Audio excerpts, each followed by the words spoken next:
सबको जय मसीह। परमेश्वर जी सबको महान परमानेंट आशीष है। आमीन। आमीन। चलो एक बार फिर से आज परमेश्वर की पवित्र हजूरी में चलते हैं और परमेश्वर जी से महान खजाना लेके आते हैं आशीषों का। आज मेरा पूरा विश्वास है कि आज का दिन हम सबके लिए स्वर्ग से महान आशीष और बरकत का कारण ठहरेगा। इसलिए सभी मेरी बहनें जो इस समय सामने ये टीवी देख रहे हैं, ये प्रार्थना सुन रहे हैं, मेरे भाई जो इस समय इस प्रार्थना को देख और सुन रहे हैं, सबसे रिक्वेस्ट है कि अपने आंखें बंद कीजिए। सभी बहनों से रिक्वेस्ट है कि प्लीज़ अपना अपना सिर चेक कीजिए और आपका सिर पूरा कवर हो। आंखें बंद कीजिए और प्रार्थना में चलते हैं। पहली प्रार्थना में चलते हैं।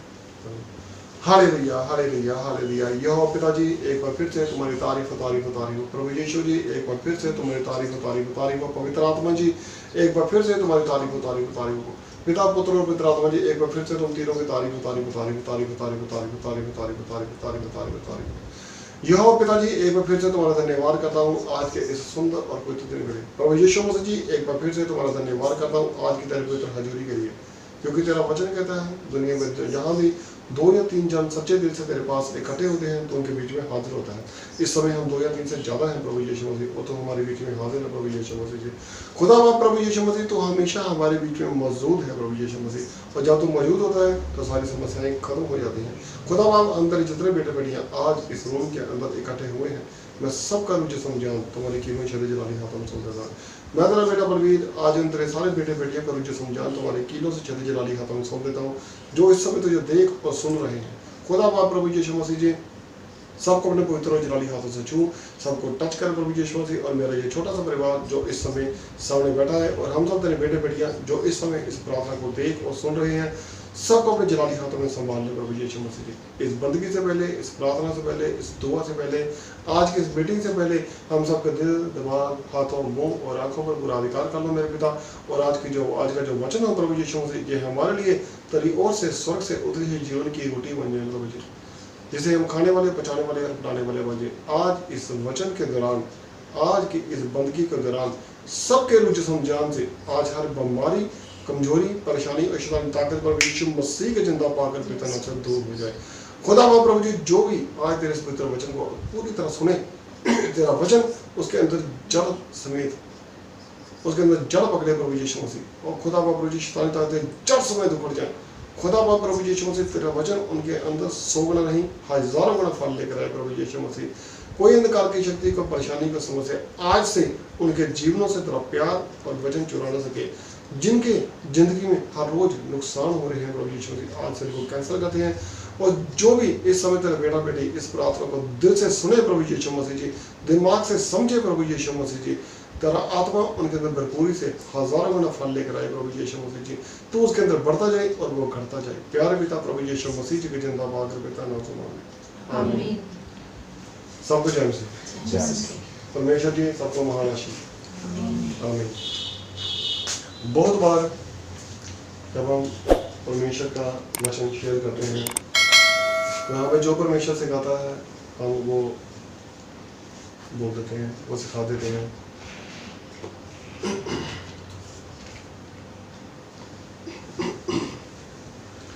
आज एक बार फिर से परमेश्वर हमसे गलबात करने वाला है। बहुत बार में परमेश्वर ने सिखाया कि परमेश्वर ने हमसे इतना प्यार किया कि अपना इकलौता बेटा, हमारा प्यारा पिता प्रभु यीशु मसीह दुनिया में भेजा। उसने उसे क्यों भेजा? क्योंकि परमेश्वर हमसे प्यार करता है।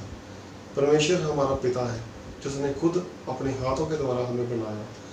परमेश्वर ने जब ये देखा कि हमसे गुनाह हुए हैं तो परमेश्वर ने हमें बचाने के लिए अपने बेटे को एक नियमित समय के अनुसार, अपने द्वारा चुने हुए वक्त के अनुसार दुनिया में भेजा। जिस तरह हम अपने बच्चों को प्यार करते हैं, इसी तरह परमेश्वर भी हमसे प्यार करता है और वो नहीं चाहता कि एक भी नाश हो।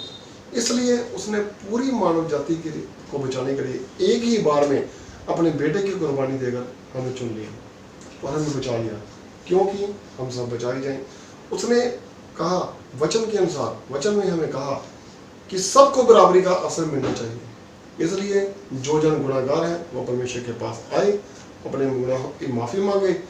तो परमेश्वर जो हमसे कहता है कि दुनिया में जो जन सच्चे दिल से मेरे सामने आकर अपने गुनाहों की माफ़ी मांगेगा, तो वचन कहता है मैं तुमसे सच कहता हूँ, मैं तुमसे तुम्हारे इस गुनाह का बदला नहीं लूँगा।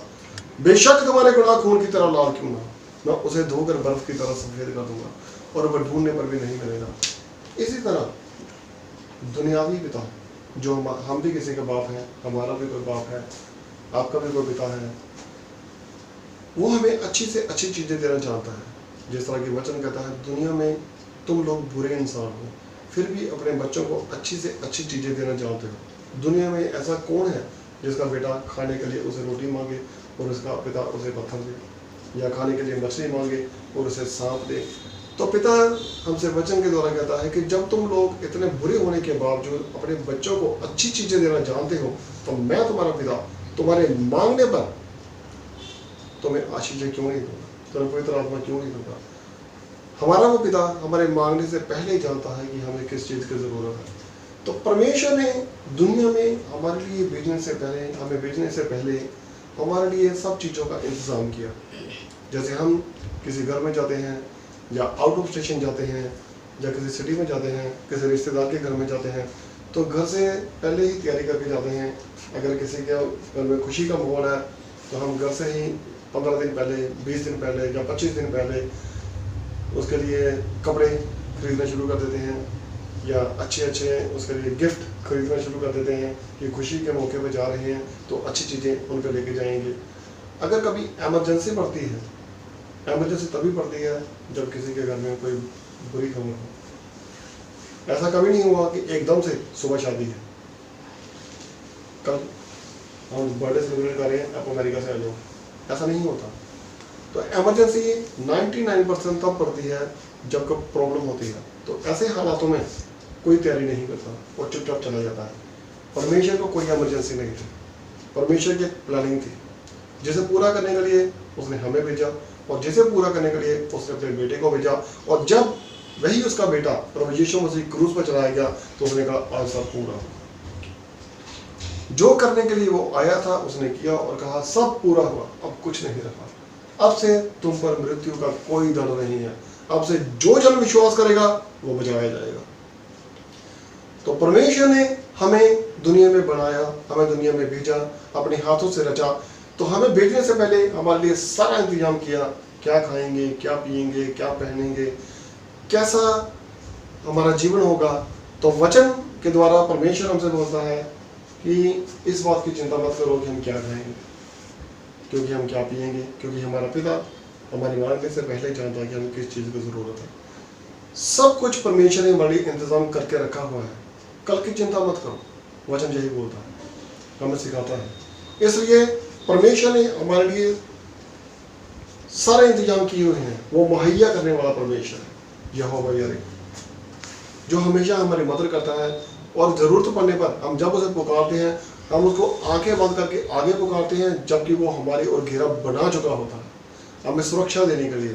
तो परमेश्वर ने दुनिया में जो कुछ बनाया वो किसके लिए बनाया? हमारे लिए। सब कुछ हमारा है। बहुत सारे लोग बोलते हैं मेरे पास कुछ नहीं, मेरे पास कुछ नहीं है। अगर तुम्हारे सांस आज चल रहे हैं तो परमेश्वर ने तुम्हें एक अवसर दिया है कि जो तुम्हारे पास नहीं है वो मांग लो। परमेश्वर कहता है मैं तुम्हारे मांगने से पहले ही जानता हूँ। और जिस दिन हम मांगना शुरू कर देते हैं उस परमेश्वर से, तो परमेश्वर हमें देना शुरू कर देता है।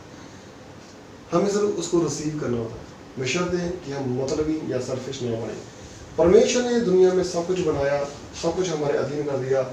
जब कभी हम रात को लेटे हुए छत पे आसमान की तरफ देखते हैं तो देखते हैं कितने सुंदर चंद्रमा है, चांद है, कितने सुंदर सितारे हैं। ये परमेश्वर की हाथों की रचना है।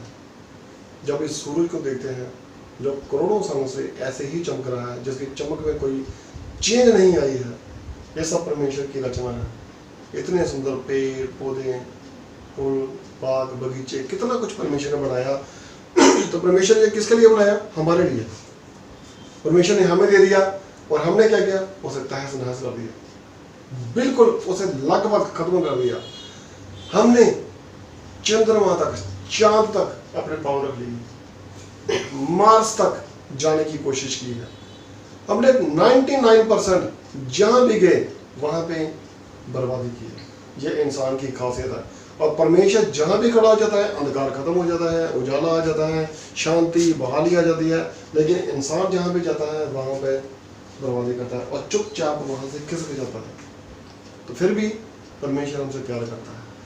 परमेश्वर ने हमें क्या क्या दिया है, वैसे तो हम उसकी कोई गिनती नहीं कर सकते, लेकिन फिर भी अगर हम देखें परमेश्वर ने हमें क्या दिया है, इस सूरज को देखिए जो हमें रोशनी देने के लिए बनाया गया, इस चंद्रमा को देखिए, चांद को देखिए जो हमें रात को चांदनी और रोशनी देता है, ठीक है। इन बादलों को देखिए जो हमें पानी और ठंडी छाया देते हैं।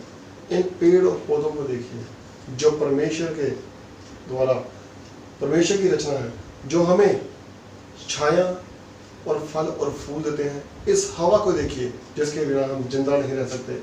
यह सब कुछ परमेश्वर ने हमारे लिए बनाया है। क्यों? क्योंकि परमेश्वर हमसे प्यार करता है और उसे पता है कि हमें किस चीज़ की ज़रूरत है। और हमने इसका क्या किया है? हमने क्या किया है? लगभग लगभग लगभग लगभग सब कुछ तबाह कर दिया है। अगर समुद्र का पानी है तो उसे गंदा कर दिया है, अगर हवा है तो उसे पोल्यूटेड कर दिया है। सब कुछ 99.99% हमने उसे खत्म कर दिया है। लेकिन परमेश्वर हमसे क्या कहता है? इसके बदले में परमेश्वर हमसे कुछ चाहता है? इतना सब कुछ परमेश्वर ने हमें दिया, इसके बदले में परमेश्वर ने हमसे कुछ नहीं मांगा, ठीक है। परमेश्वर की खासियत है वो देना जानता है और हमारी खासियत है हम लेना जानता है। वो लेता कुछ नहीं, हम देते कुछ नहीं। तो अपनी लाइफ में मैं देखा कि जिसके पास जो होता है वो वही देता है, ठीक है। जिसके पास जो नहीं है वो वही मांगता है सब कुछ। तो हम सिर्फ परमेश्वर को कुछ नहीं दे सकते सिवाय एक धन्यवाद के।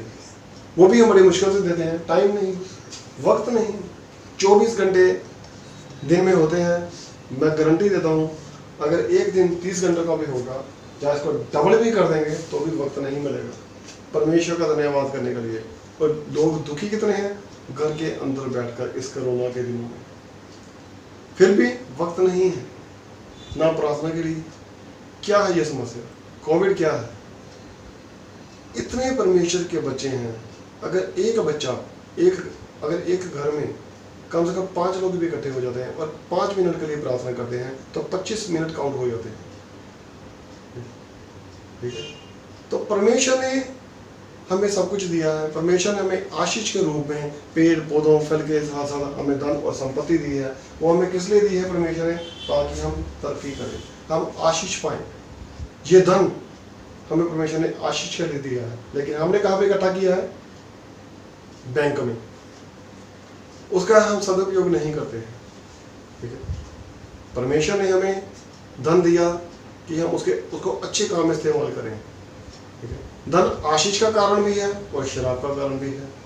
वचन के अकॉर्डिंग परमेश्वर का वचन ये कहता है कि धनी का स्वर्ग में प्रवेश करना बहुत मुश्किल है और निर्धन का मेरे ख्याल से उसका भी मुश्किल ही है।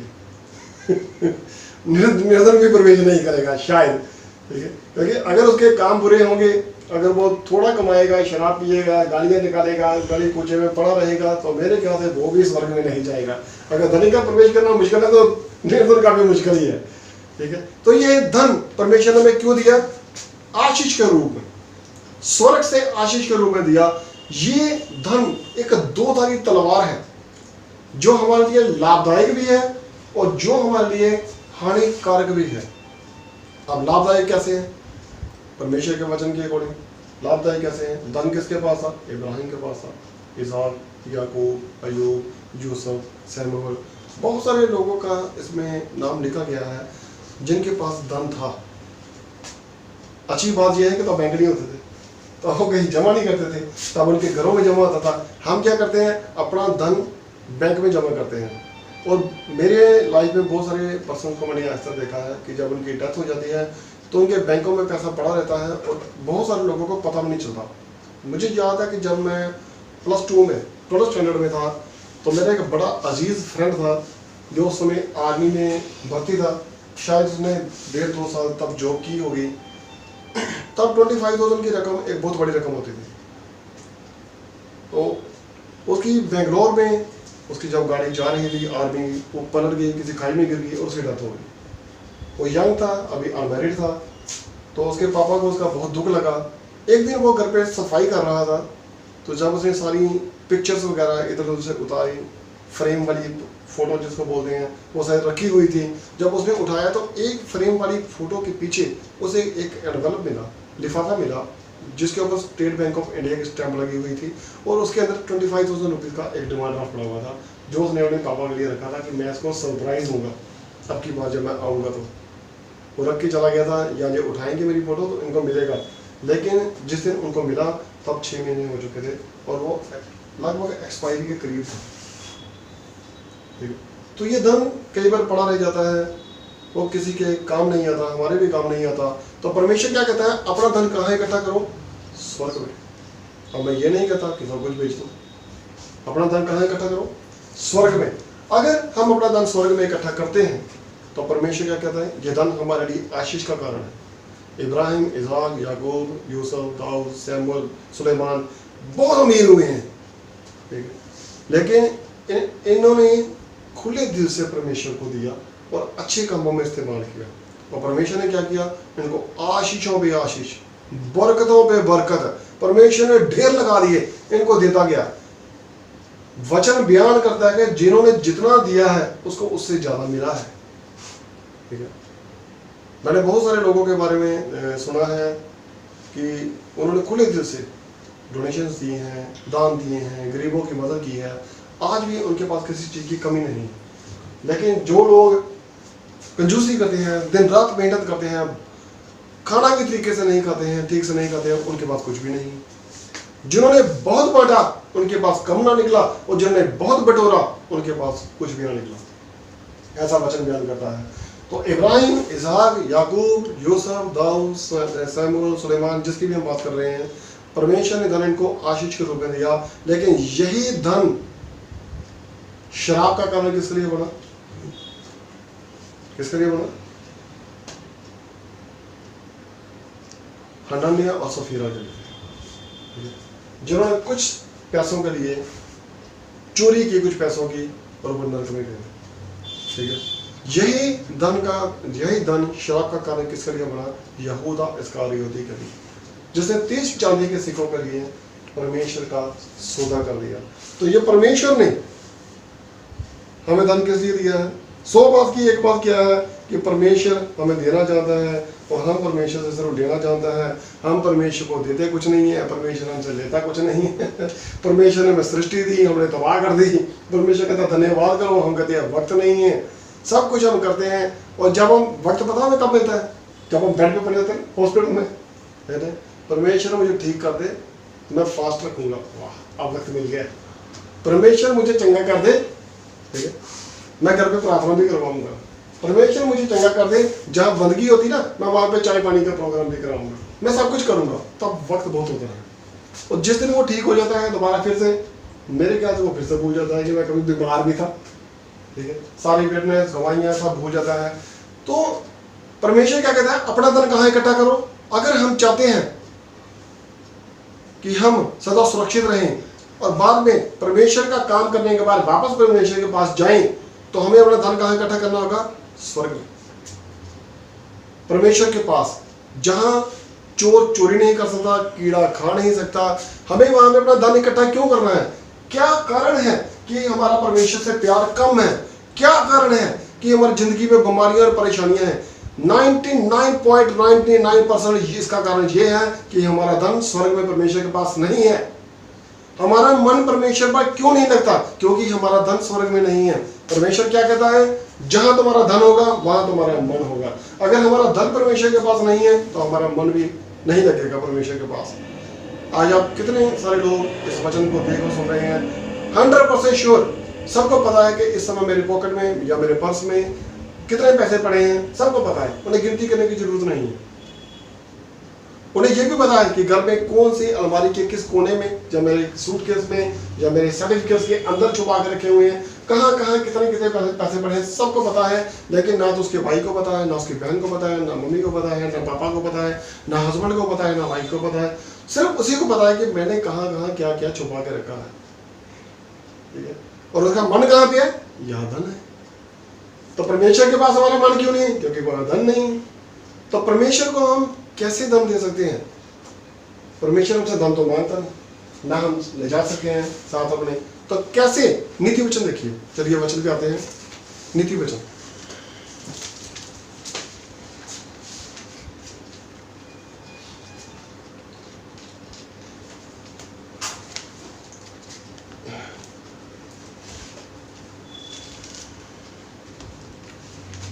नंबर चैप्टर, आयत नंबर 9।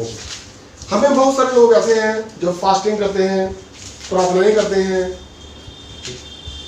तो फास्टिंग कैसे होनी चाहिए, व्रत जिसे हम बोलते हैं फास्ट कैसे रखना चाहिए, परमेश्वर कैसे फास्ट से प्रसन्न होता है, हमारा व्रत कैसा होना चाहिए, हमारा उपवास कैसा होना चाहिए कि परमेश्वर हमसे खुश हो। अगर हम सारा दिन कुछ नहीं खाएंगे, रात को बैठ कर सारे दिन का खाना खा जाएंगे, तो क्या परमेश्वर खुश होएगा? हमारे खाना छोड़ देने से परमेश्वर खुश नहीं हुआ, और हमारे खाना ज्यादा खा लेने से परमेश्वर खुश नहीं हुआ। अगर हमने 3-3, 4-4 दिन रात के फास्ट रखे हैं, या लगातार उससे भी ज्यादा रखे हैं, लेकिन अगर हम परमेश्वर के अकॉर्डिंग नहीं चल रहे हैं, तो उसका कोई फायदा नहीं है। वचन क्या कहता है, हम कितने तरीके हैं, परमेश्वर हमें देना चाहता है, तो थोड़ा फर्ज हमें भी बनता है कि जब हमें मिला है थोड़ा तो उसमें से दें। अब आप लोग पता क्या समझेंगे, लगता है आज पाजी दशमांश के बारे में बात करेंगे, या फिर चंदा के बारे में बात करेंगे, डोनेशन के बारे में बात करेंगे। लेकिन मैंने कभी आज तक ना तो डोनेशन ली है, दी भी कम ही है ली नहीं तो दी भी नहीं है, ठीक है, दी भी कम ही है। तो चलो हम वचन पे चलते हैं, परमेश्वर का वचन इसके बारे में क्या कहता है। हाँ जी, दया करने वाले पर आशीष फैलती है। जो दया करता है किसी पर दया करता है, कोई भूखा है, कोई प्यासा है, उस पर दया करता है। हाँ जी, दया करने पर आशीष फलती है, क्योंकि वह कंगाल को अपनी रोटी में से देता है। कंगाल को अपनी रोटी में से देता है। मान लीजिए हम दोपहर को खाना लेकर गए थे अपने साथ, हमने आज फास्ट नहीं रखा, हम ऑफिस चले जाते हैं, खाना लेकर अपने साथ जाते हैं, तो हमारे पास एक लड़का है जो घर से आज खाना नहीं लेकर आया, शायद उसकी हालत खराब भी हो सकती है, या घर में भूल गया है, या कोई बहन है, या कोई भाई है हमारे साथ जो आज घर से खाना नहीं लेकर आया है, या कोई ऐसा है जिसे बहुत ज़रूरत है रोटी की। अगर हम उसको रोटी देते हैं, तो हम ऐसे तो उसको दे नहीं देते, नेचुरली हमारे दिल में थोड़ी दया आती है, नहीं इसको भी देना चाहिए, है ना, थोड़ा सा इसको खिलाना चाहिए। अगर कोई अपने खाने में से, अपनी रोटी में से जरूरतमंद को रोटी दे देता है, तो क्या होता है, फिर से पढ़िए। दया करने वाले पर आशीष फलती है। दया करने वाले पर, अगर हम उसे कुछ देते हैं तो हमारे मन में दया आती है। आशीष किस पे फलेगी? आशीष तो मिलेगी, लेकिन फलेगी किस पे? जो अपनी रोटी में से, अपनी कमाई में से, अपने खाने में से, अपनी जरूरत की चीज में से, मेरे पास रोटी कितनी होगी? अगर मैं ऑफिस लेके गया हूँ 3 या 4 होगी। अगर कुछ लोग ज्यादा खाते हैं तो 5 लेके जाएंगे, कुछ लोग ज्यादा खाते हैं तो 6 भी लेके जाएंगे। कुछ भी हो, चाहे 2 हो, चाहे 4 हो, चाहे 6 हो, मैं उसकी बात नहीं करता। अगर कोई अपनी रोटी में से किसी को देता है, तो फर्स्ट चीज तो ये होती है कि वो दया करता है, और दूसरी चीज परमेश्वर का वचन क्या कहता है, आशीष किस पे फलेगी? जो दया करता है। उसने क्या किया? दया की। हाँ जी, क्योंकि वह कंगाल को अपनी रोटी में से देता है। क्योंकि वह कंगाल को अपनी रोटी में से देता है। फिर ठट्ठा करने वाले को निकाल दे, तब झगड़ा मिट जाएगा। और कुछ झगड़ा किस चीज का है? जो हमारे बीच में बैठे हैं, मजाक करते हैं एक दूसरे से, इनसे हट जाओ। परमेश्वर क्या कहता है? जो मैंने तुमको बोला है तुम ये करो, इनकी संगति मत करो और तुम दया करो। झगड़ा इस चीज का है, मजाक, क्लेश इसी से पैदा होते हैं। बहुत सारे लोग इकट्ठे बैठे होते हैं, खा पी रहे होते हैं, एक बातों में झगड़ा हो जाता है उनके बीच में, ठट्ठा करने वालों में से। ठीक है, इनसे निकल जाओ। हमें क्या करना है? दया करनी है। किस पे दया करनी है? जिसे जरूरत है। ठीक है, चाहे उसे खाने की जरूरत है, चाहे उसे पैसे की जरूरत है। मैंने बहुत सारे लोगों को देखा है जो चंदा देते हैं या किसी की मदद करते हैं, तो क्या कहते हैं, पर्ची कटवाते हैं, डोनेशन के समय ढिंढोरा पिटवाते हैं जैसे वचन में लिखा, या फिर अनाउंसमेंट्स करवाते हैं, ठीक है, स्टेज पे खड़े होकर। तो वो क्या चाहते हैं कि मेरी इमेज बढ़े, अपना नाम आगे बढ़ाना चाहते हैं। परमेश्वर ऐसे लोगों से कुछ नहीं होता। परमेश्वर क्या कहता है? जब तू दे, देखो परमेश्वर पैसे की बात नहीं कर रहा, परमेश्वर ने रोटी की बात की है। रोटी भी फ्री में नहीं आती है, किसी ने मेहनत की है। तो परमेश्वर कहता है जब तू रोटी देगा तो दिया करेगा, और जब तू दे, एक तो हमें पता चल गया कि इसे रोटी की जरूरत है, ये हमारा क्या है, उपवास है। जिस दिन हमने किसी को अपने खाने में से कुछ दे दिया, परमेश्वर से खुश होगा, तो ये हमारा उपवास है। इसे कहते हैं उपवास, फास्ट। खुद भूखा रहे और किसी को खिला दिया, बेशक हम सुबह खा के गए थे, दोपहर को नहीं खाया, किसी को खिला दिया, थोड़ा भी खिलाया, तो ये हमारा उपवास है। और परमेश्वर की आशीष हम पे फलेगी, कन्फर्म। मैं नहीं कहता, वचन कहता है। और हमने दे, ये तो ठीक है, दिया, देना कितना है। दोपहर का टाइम था, वो हमें मिल गया, हमने उसको खाना दे दिया। रात को या शाम को या सुबह को कोई हमारे घर पे आ जाता है कि मुझे थोड़े से चावल दे दीजिए, या मुझे थोड़ा सा आटा दे दीजिए, या मुझे थोड़ी सी दाल दे दीजिए, मेरे पास खाने को कुछ भी नहीं है। तो हम क्या करते हैं, अपने किचन में जाते हैं, एक बड़ा सा डोंगा या बर्तन या पतीला लेते हैं, उसे दाल से जो उसने मांगा है या आटे से या चावल से उसको भर लेते हैं, तो उसको दे देते हैं। वचन क्या कहता है, परमेश्वर का वचन क्या कहता है, अगर हम ऐसा करते हैं तो फर्स्ट ऑफ ऑल पहली बात तो यह है कि हमने तैयारी कर, आशीष तो फलेगी फलेगी। नंबर एक ये हो गया, दया दिखाने से। हम कम भी दे रहे हैं, कोई दिक्कत नहीं है, हमारे पास जितना था हमने उतना दे दिया। हमारे पास 4 रोटी थी, हमने देखा कि उसको 2 की जरूरत है, हमने 2 दे दी। अगर हम 4 भी दे रहे थे तो कोई बात नहीं है, ठीक है। लेकिन जितना हम उसको दे सकते थे उतना उसको दिया। अब जो हमसे मांगने आया, लूका 6 देखना, जो हमसे मांगने आया है रात को या सुबह को या शाम को, जिसके पास खाने को कुछ भी नहीं है, ठीक है, तो हम उसको देते हैं। 38 6 की 38 दिया करो। दिया करो। पहले क्या था, जो अपने खाने में से देता है उस पर आशीष फलती है, इसलिए परमेश्वर क्या कहता है, दिया करो। अब जिसके पास जो है परमेश्वर वही बोलेगा ना। मुझे याद है कि जब पतरस एक बार एक मंदिर में जा रहा था, तो वहां पे एक जन्म से लंगड़ा बैठा हुआ था। जब पतरस को देख रहा था तो पतरस उसके पास रुका, उसे पतरस की तरफ देखा, तो पतरस ने उसकी तरफ देखा, उसने सोचा अब तो कुछ नहीं मिलेगा। वो पता क्या बोला, देख मेरे पास सोना चाहती तो नहीं, मैं तुम्हें वही दे सकता हूँ जो मेरे पास है। परमेश्वर हमें क्या बोलता है, दिया करो। कंगाल को दिया, आशीष फलेगी। दिया करो, अभी फिर परमेश्वर बोल रहा है दिया करो। क्या दो, दिया करो तो तुम्हें भी दिया जाएगा। क्योंकि परमेश्वर देना जानता है। अगर हमारे पास आज बहुत सारा है, हमारी का अलमारी है, हम बोलते हैं नए कपड़े लेकर आए हैं, उसमें रखने हैं, लेकिन स्पेस नहीं है, हम उसमें से कुछ निकाल के गरीबों को दे देते हैं, जाओ ले जाओ। वो कहते हैं हाँ ये तो नए सूट के जैसा लगता है, ये तो नई फ्रॉक के जैसा लगता है, ये तो नए जूतों के जैसा लगता है, हम ये मेरे लिए बड़ा अच्छा है, स्पेस बहुत हो गई है, जहाँ जितना मर्जी नया ला आगे रखो। दिया करो, अगर हमने इसको दे दिया, आशीष हम पे फलेगी, हमारे पास उससे 4 गुना ज्यादा आएंगे, स्पेस फिर भी नहीं रहेगी अलमारी में। फिर दिया करो, हाँ जी। लोग पूरा नाप दबा दबा कर और हिला हिला कर और उबलता हुआ तुम्हारी गोद में डालेंगे। लोग जब तुम उसको दोगे, हमने क्या किया, पतीला लिया, ऐसे चावल भरे, उसको दे दिए। परमेश्वर कहता है देने वाला यही होगा, पतीला यही होगा। तुमने इस नाप से उसको नापा है, इस नाप से मैं तुम्हें नापूंगा।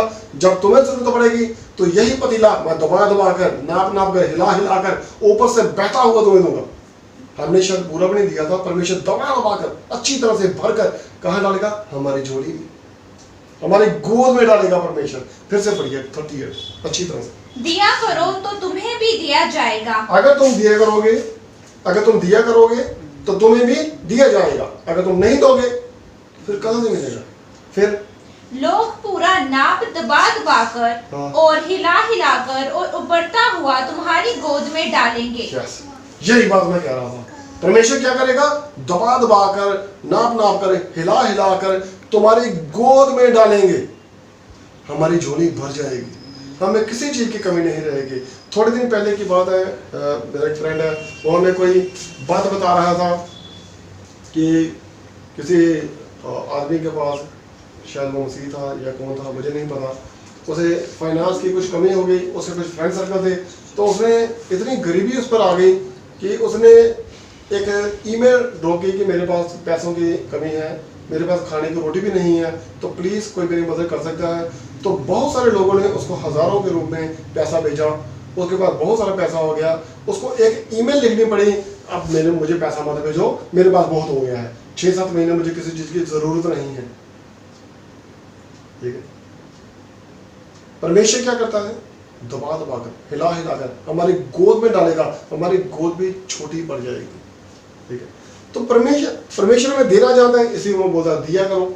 हम लेना जानते हैं, ठीक है, हम इसलिए हमें परमेश्वर बोलता है तुमने दिया नहीं, तुम्हें मिलेगा भी नहीं। अगर तुम दोगे फिर तुम्हें मिलेगा। परमेश्वर क्या बोलता है? क्यों देना है? दोगे तो दिया जाएगा, खटखटाओगे तो खोला जाएगा, मांगोगे तो तुम्हें दिया जाएगा। अगर तुम मुझसे मांगते हो तो मैं भी तुमसे बोलता है तुम आगे दिया करो। ठीक है, अब दशमांश देना चाहिए, आमदनी में से पैसा देना चाहिए या नहीं देना चाहिए? क्या करना चाहिए? बहुत सारे लोग बोलते हैं दिया करो। किसको दिया करो? जिसको जरूरत है। एक जरूरत, नीति वचन में दोबारा लो प्लीज।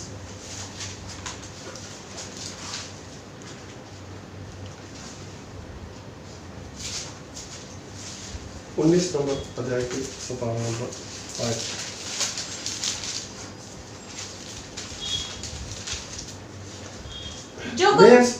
जो परमेश्वर ने हमें दिया हुआ है उसमें से कुछ परमेश्वर की इच्छा के अनुसार रेडी रखो देने के लिए।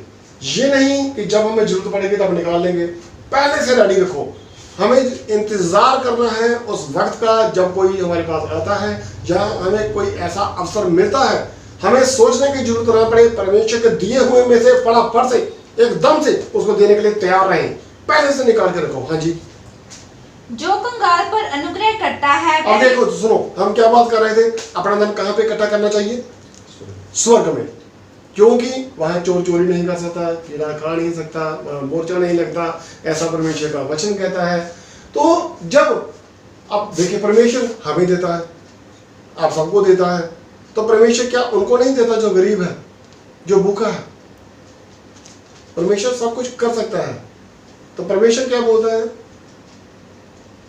कि अगर कोई किसी गरीब की मदद करता है, परमेश्वर चाहता ना खुद कर सकता था, लेकिन परमेश्वर ने अपने चुने हुओं को, अपने बच्चों को जो परमेश्वर से प्यार करते हैं, परमेश्वर चाहता है कि इन पर आशीष और फले, इसलिए वो उनसे बोलता है कि इनकी मदद करो।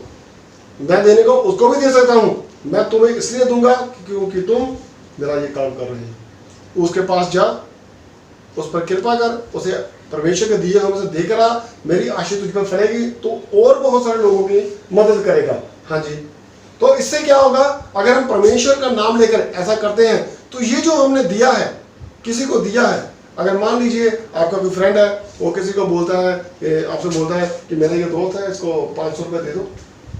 अगर उसने आपसे लिया होता, आप वो आपको वापस करता तो आप बोलते हैं नहीं कोई जरूरत नहीं है भाई, जरूरत चलता है, ठीक है, थोड़ा बहुत चलता है, आज आपको जरूरत पड़ गई कल मुझे पड़ जाएगी। वो कहता है इसको, वो कहता मैंने तुम्हें दिया था यार, ये तो मैंने उसको दिया था ना, ये तो तुम्हें लेना पड़ेगा, मैंने थोड़ी दिया है। अब पता नहीं वो उसको वापस करेगा या नहीं करेगा, लेकिन वो हमें क्या बोलता है? मैंने थोड़ी दिया था। मीन्स इनडायरेक्टली वो आपसे उधार ले रहा है। अगर हम, परमेश्वर कहता है कि कोई परमेश्वर के किसी बच्चे पर अनुग्रह करता है और उसकी जरूरत के अकॉर्डिंग उसे देता है, तो वो परमेश्वर को उधार देता है। आशीष क्यों फलेगी? क्योंकि परमेश्वर के घर में उधार है। परमेश्वर उधार नहीं रखता किसी का। हाँ जी, पढ़ के देखिए। जो कंगाल पर अनुग्रह करता है। पहली बात तो यह थी कि उस पर आशीष फलती है। दूसरी बात यह थी कि उसे हिला दबा दबा के हिला के दे दिया जाएगा। अब फिर से बात यह है कि जो कंगाल पर अनुग्रह करता है, दया करता है, हाँ जी, वह यहोवा को उधार देता है। वो परमेश्वर को उधार देता है। परमेश्वर उसका उधार अपने पास नहीं रखेगा। उसका फल क्या होगा? परमेश्वर उसे स्वर्ग में चुन लेगा, वो नरक में नहीं जाएगा, वो दूसरी मौत उस पर हावी नहीं होगी। इसलिए हमें क्या करना है? हमें अपना धन कहाँ इकट्ठा करना है? कहाँ इकट्ठा करना है? स्वर्ग में, जहाँ चोर चोर। मती देखिए, मती 6 नंबर लिखा हुआ है। आज मैं थोड़ा ज्यादा बाइबल पे आ रहा हूँ, मती थोड़ा, ताकि हम जानना चाहते हैं कि क्या हमें देना चाहिए। अगर देना चाहिए तो किसको देना चाहिए, अगर देना चाहिए तो कितना देना चाहिए, और देना चाहिए तो कब देना चाहिए। पहली बात, जो जरूरतमंद है उसे दो। दूसरा बात, अनुग्रह करके, दिल से खुले दिल से दो, दबा दबा के नपा नमा के हिला हिला के हमें भी दिया जाने वाला है। अगर अब हमें पता है कि इस पतीले में हमें दिया जाएगा तो पतीला क्यों दे रहे हो भाई, पीपा दो, बड़ा सारा ड्रम दो उसको, हमें भी इतना मिलेगा। दबा दबा के हिला हिला के परमेश्वर ज्यादा देगा, उस पर अनुग्रह ज्यादा करो, ठीक है। और दूसरा काम क्या करें, ढिंढोरा नहीं पिटवाना। हाँ जी, सावधान रहो, तुम मनुष्य को दिखाने के लिए अपने धर्म के काम ना करो। हाँ, फिर से वही पहुंच गए जैसा परमेश्वर हमें सिखा रहा है, सावधान रहना। तुम देते हो लेकिन दिखावा मत करना, चेक कटवा कर, फोटो खिंचवा कर, ठीक है, ढिंढोरा पिटवा कर, अनाउंसमेंट करवा कर, कपड़े बढ़वा कर, ऐसा मत करना। मैंने बहुत सारे लोगों को देखा है जो सर्दियों में रात को निकल जाते हैं, व्हाट्सएप पे, यूट्यूब पे काफ़ी सारी वीडियोस देखी हैं कि वो एक बहुत स्कूटर के पीछे एक लड़का बैठा है, उसके आगे इतने सारे चद्दर का ढेर लगा हुआ है, तो जो भी कोई सड़क पे सोया पड़ा है बिना चद्दर के, तो उसके ऊपर चद्दर देता है और निकल जाता है। कोई भूखा है तो उसके पास खाना रख के वो निकल जाता है।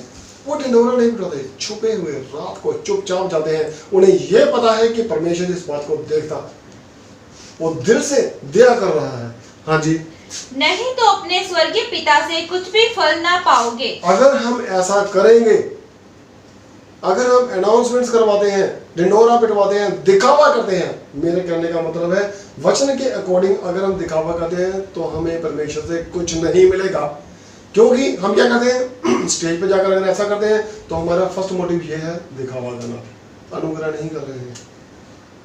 हाँ जी, फिर इसलिए जब तू दान करे तो अपने आगे तुरही ना भजवा। हमारे पास बहुत सारे ऐसे भाई बहन हैं जिनके कोई फर्क नहीं पड़ता, चाहे उनकी बेटी हो, चाहे भाभी हो, चाहे मौसी हो, या कोई फैमिली रिलेशन में हो, इन लॉज में हो, कोई हो, तो अक्सर वो कहते हैं ये ना बहन जी बहुत अच्छी है, ये आंटी बहुत अच्छी हैं।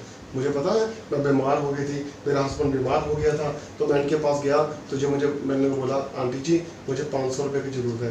और बोलती बेटा तू 500 छोड़, तू 1000 ले जा, किसी से बात मत करना, जिस दिन होगा चुपचाप दे देना, वहाँ भी दोगे तो कोई बात नहीं। वो क्या करता है, दिल से अनुग्रह करता है, ढिंढोरा नहीं पिटवाता। लेकिन वो लेडी चुप नहीं रहती, वो भाई चुप नहीं रहता और चुपचाप बोलता है ये कैसा है। उसकी इमेज तो बननी है, चाहे वो ढिंढोरा पिटवाए, अगर वो नहीं की कोशिश करेगा, ठीक है, तो उसकी इमेज तभी बढ़ेगी। अगर वो कोशिश करेगा तो परमेश्वर से कुछ नहीं करेगा।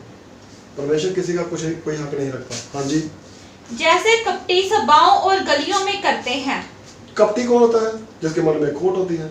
ये लोग क्या करते हैं, सभाओं में, गलियों में ढिंढोरा पिटवाते हैं, सैनिटाइजर करते हैं, ऊपर अपनी फोटो लगा देते हैं, देखो हम गलियों में सैनिटाइज कर रहे हैं, ढिंढोरा पिटवाते हैं, बहुत सारे करते हैं।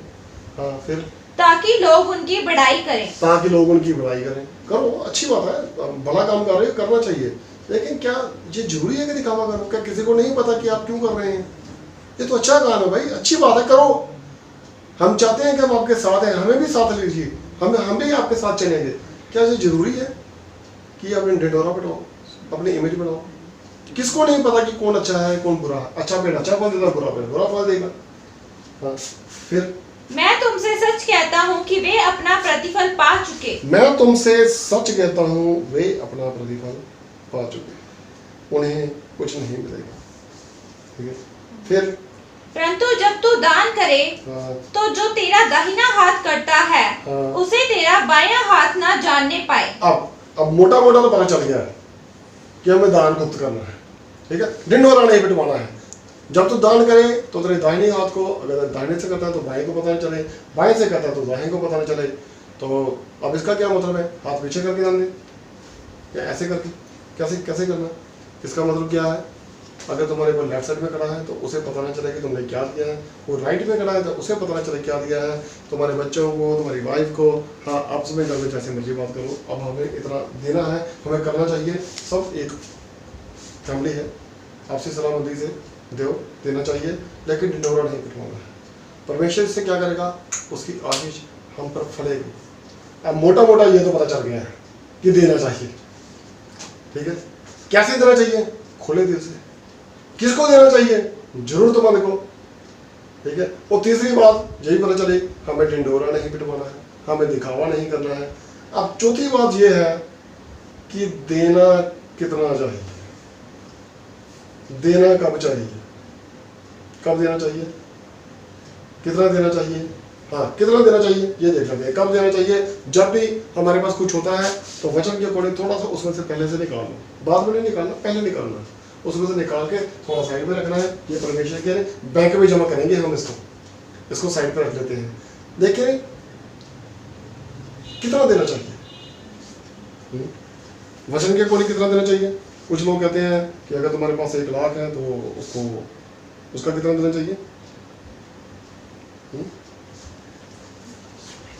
10,000 तो यही कहना कि 10,000 है ना, लेकिन कितना देना चाहिए, किसको देना चाहिए, ठीक है, कितना देना चाहिए जिससे हम कुड़ ना करें। इब्रानिया देखना प्लीज, इब्रानिया में लिखा है,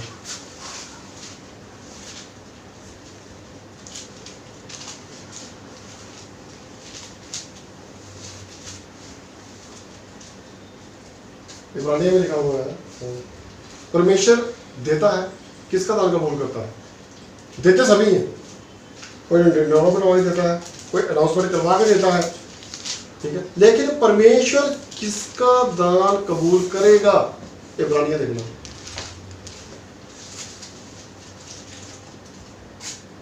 13 नंबर पे आएगी, 16 नंबर एक ही देखना है।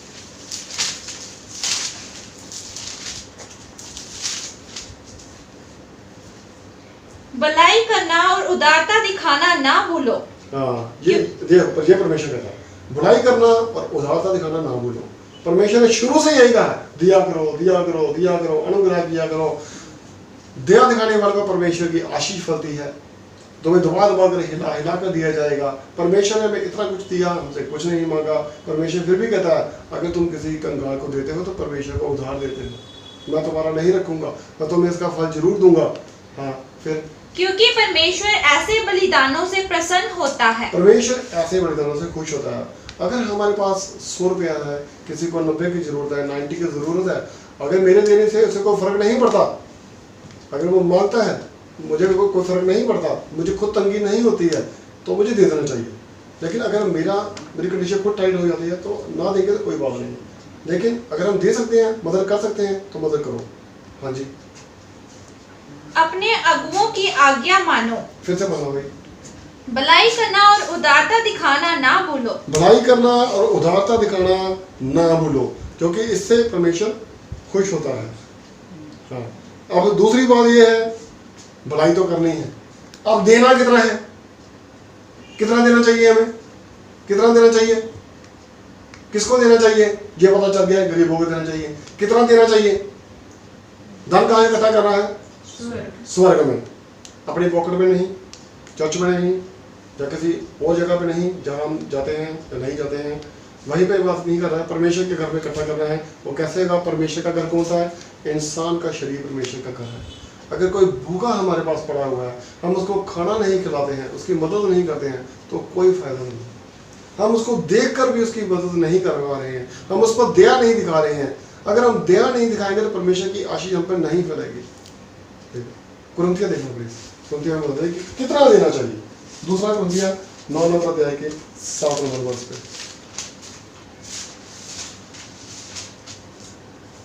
हर एक जन जैसा मन में ठाने वैसा ही दान करे। कितना देना चाहिए, कितना देना चाहिए, जितनी उसकी इच्छा है। अगर वो 1 लाख कमाता है कहता भाई जरूरत के हिसाब, मैंने बहुत पुरानी बात है, टीवी में मैं एक बार एक प्रेयर देख रहा था, तो एक भाई उसकी सैलरी मेरे ख्याल से 70-80 हज़ार के करीब होगी शायद।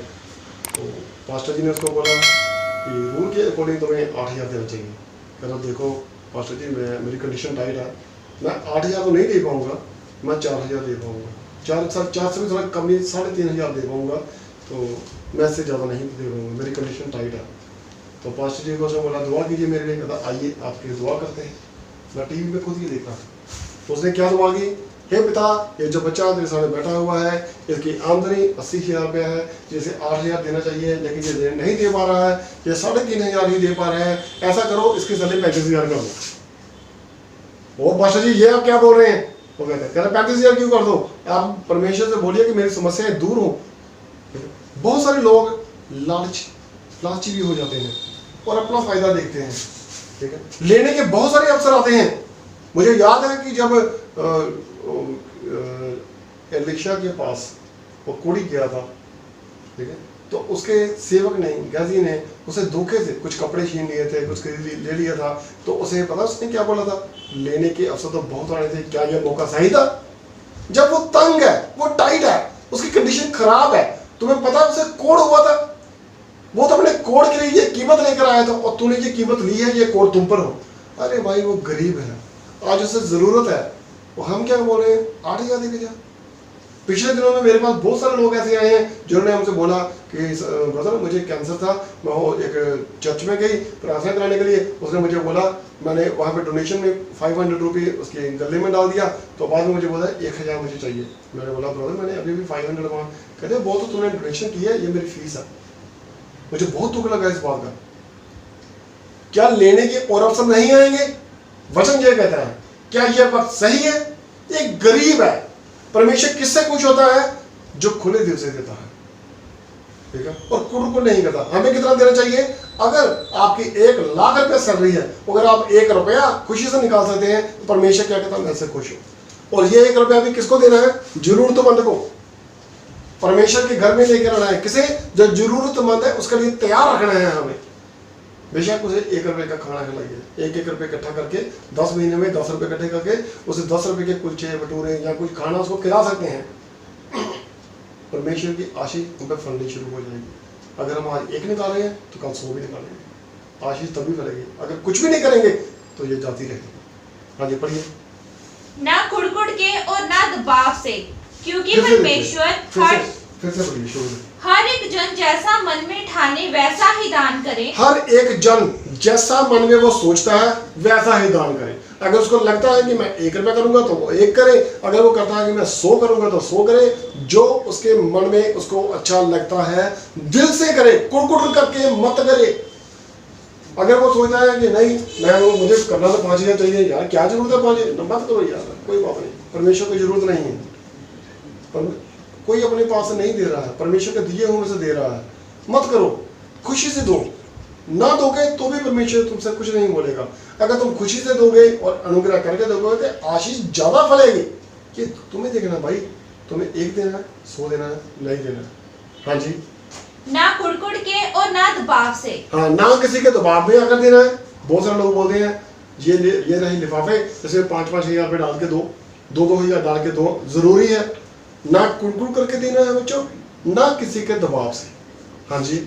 क्योंकि परमेश्वर हर्ष से देने वाले से प्रेम रखता है। परमेश्वर किससे प्यार करता है? जो खुशी से देता है। अगर हम खुशी से दे रहे हैं तो परमेश्वर हमें प्यार करेगा। अब हमें मोटा मोटा पता चल गया हमें क्या करना है। क्या करना है? पहली बात तो यह है अपना धन परमेश्वर के घर में इकट्ठा करना है। और परमेश्वर के घर में अकाउंट खुला हुआ हमारा, क्या खाता खुला हुआ है? खाता कैसे खुलेगा? पहले बैठ के प्रार्थना करनी पड़ेगी। हम ये सब कुछ कैसे करना शुरू करेंगे? जब हम दुआ में आना शुरू हो जाते हैं तो परमेश्वर का अनुग्रह हम पर आएगा, हमारे अंदर परमेश्वर की समझ आएगी, हमारे अंदर प्यार आ जाएगा। तो बाहर जब हम किसी को भूखा देखेंगे तो हम भी उस पर प्यार करेंगे। परमेश्वर के दिए हुए से देंगे ना। अगर हमारे पास ही आशीष नहीं तो हम कैसे देंगे?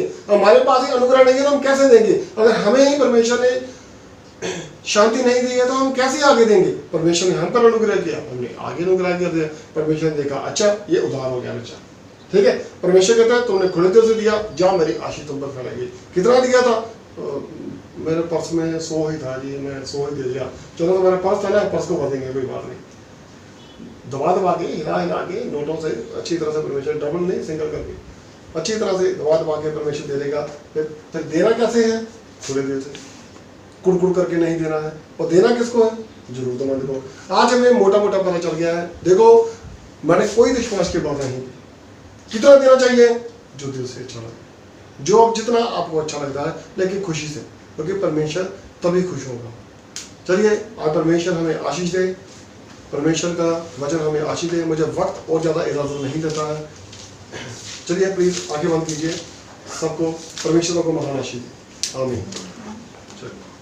Hallelujah hallelujah hallelujah. यहोवा पिताजी एक बार फिर से तुम्हारी तारीफ परमेश्वर जी, एक बार फिर से तुम्हारी तारीफ पवित्र आत्मा जी, एक बार फिर से तुम दिनों की तारीफ खुदा बाप प्रभु जी। इस समय तक जितने बेटे बेटियां इस समय तुझे देख रहे हैं, इस प्रार्थना को सुन रहे हैं, जो शुरू से लेकर अब तक तेरी पिता हजूरी में बने रहे मेरे पिता, मैं सबका रुझे समझा एक बार फिर से तुम्हारे जलाली हाथों में सौंप देता हूँ। प्यारे पिता सबको अपने पवित्र जलाल सवाल। आज का जो वचन हमने पढ़ा है बस हम इसे सिर्फ पढ़ने या सुनने वाले ना बने प्यारे पिता, बल्कि इस वचन पर चलने वाले बने, इस पर अमल करने वाले बने, इसे जीवन में लाने वाले, बचाने वाले और अपनाने वाले बन जाए प्रभु जी। कोई दुष्ट अधिकार की शक्ति को, दुख तकलीफ हमारी परेशानी को, शैतानी ताकत को, दुश्मन की योजना को, व्याय की चाल, तेरे इस प्यार को, इस खुराक को हमारी जिंदगी से चुरा ना सके मेरे पिता। हम पूरी तरह इस पर अमल करने वाले बने मेरे पिता। जिस तरह से हमें सिखाया है मेरे पिता, हम उसी तरह इस पर चलने वाले बने प्रभु यीशु मसीह जी। खुदा हालात कैसे भी रहे हों प्रभु यीशु मसीह, और कैसे भी आ जाए मेरे पिता, ये आशीष हमसे चुराई न जाए प्रभु यीशु मसीह। ऐसा फजल कर कि जितने तेरे बेटे बेटियां इस समय इस प्रार्थना को सुन रहे हैं और देख रहे हैं, जो तेरे पवित्र हजूरी में इस समय सामने तेरे पवित्र हजूरी में सिर झुकाकर बैठे हुए हैं, जो बैठे हुए हैं, सबकी गरीबी आज दूर कर दे प्रभु यीशु मसीह जी। प्यारे पिता, तू अनुग्रह करे परमेश्वर है मेरे पिता। तेरी खासियत है कि तू देना जानता है, लेना नहीं जानता मेरे पिता। आज तेरे सारे बच्चों के सिर पर अपना आशीष से भरपूर माला माल हाथ रख मेरे पिता, और इस तरह फजल कर कि सबकी झुर्रियां छोटी पड़ जाए प्रभु यीशु मसीह। दबा दबा कर, नपा नपा कर, हिला हिला कर आज तो सबकी गोद में डाल दे प्रभु यीशु मसीह जी, ताकि तेरे ये बच्चे तेरे दिए हुए से आगे देते रहें प्रभु यीशु मसीह। तेरे इन बच्चों के घर में किसी चीज की कोई कमी ना रहे मेरे पिता। मैं आपसे दुआ करता हूँ इस साल का जितने भी समय बाकी रह गया है मेरे पिता, इस साल के खत्म होने तक तेरा कोई भी एक बेटा बेटी अभागा ना रहे, और इस साल के खत्म होते होते किसी के घर में कोई बीमारी ना रहे प्रभु यीशु मसीह। किसी के घर में पैसे की तंगी नाम की कोई चीज ना रहे प्रभु यीशु मसीह। सारे समृद्ध हो जाए प्रभु यीशु मसीह जी, और खुदा बाप तेरे सिखाए हुए तेरे रास्ते पे चलने वाले बने प्रभु यीशु मसीह जी।